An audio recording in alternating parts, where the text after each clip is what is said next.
Hey, what's going on, guys? It's Level Up Chess here. I got a simple example for us of how we can use our chess philosophy of controlling squares. You can see in this opening just a steady rise up.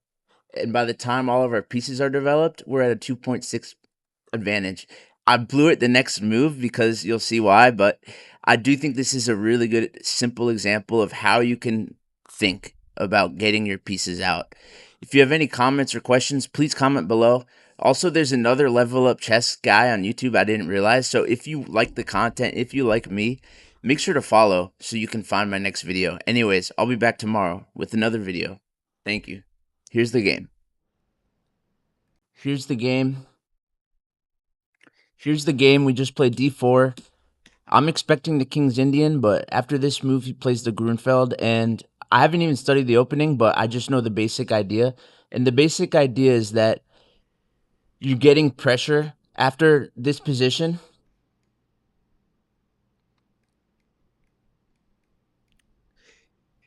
Black develops this, and then he's going to play c4 and kind of put pressure on this pawn. And if we take the pawn, obviously, the bishop is beaming down there.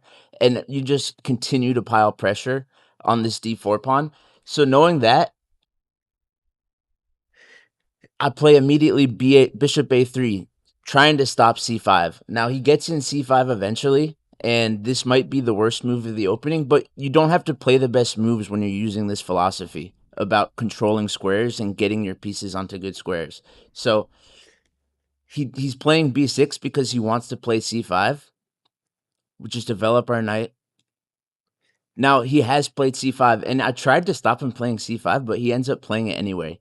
So this was a clearly bad move on our part, bishop a3, but well, I want a castle, and I want a castle quick. So let's just trade off the bishops and then castle.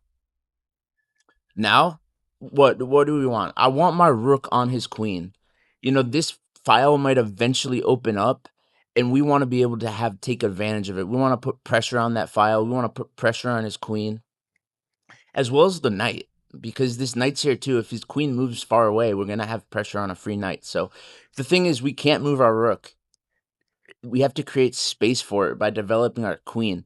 And so I developed my queen to b3. Not only am I creating space for the rook, but I'm also putting pressure on this f7 pawn. And my thinking is this. His rook right now is a defender of this pawn.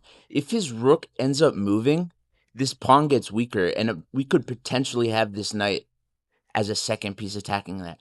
So when I'm putting pressure on this pawn, I'm also putting pressure on his rook. And this is, a second level idea that I think you should sit and think about, because this is kind of strong stuff where you force pieces to become defenders, and that's how you get his pieces a bit weaker. So anyways, so now what? We want to develop our rooks. Unfortunately, knight is taking our pawn, and I honestly like our pawns where they are.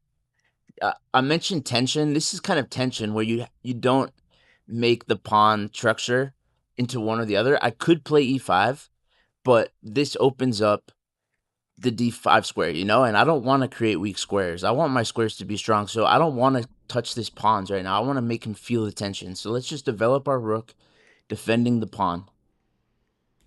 Now, our last piece of development, really the main goal we had the last few moves, was getting our rook onto his queen. Now look, all of our pieces are well developed. Now, he's feeling the pressure. He wants to get out of the pin of the bishop. So now our plan, where we added pressure to the f7 pawn before, now we can act on that. And so you're seeing the accumulated buildup of all these simple moves controlling squares. And here is where all of our pieces are at the strongest possible place.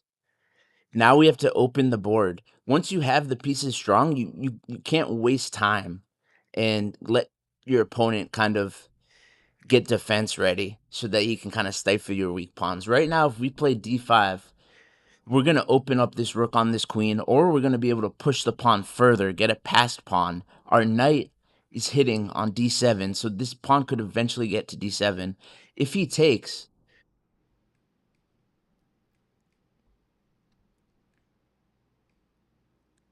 we have all these tactics here, right? Like we have so much pressure on this diagonal that if all of his pawns go away, this f7 square is too weak. So when you have this much of advantage, we have to focus on opening up the game and opening up lines and letting your strong pieces get to work. Whereas I made the mistake of continuing to try to control squares and when all of my pieces are the strongest possible square. And look, it gives him time. And now I actually push his queen into the most powerful square there is, where now he's beaming down on this and actually adding pressure here. And I've lost my total advantage by wasting moves once we had the strongest pawns, once we had the strongest pieces. But anyways, I thought this was a simple example of how the philosophy of trying to control squares can work at any level. I mean, this guy was 2000 and we're up 3 points in the middle game. So it's level up chess here. I hope you enjoyed the video. I'll see you next time.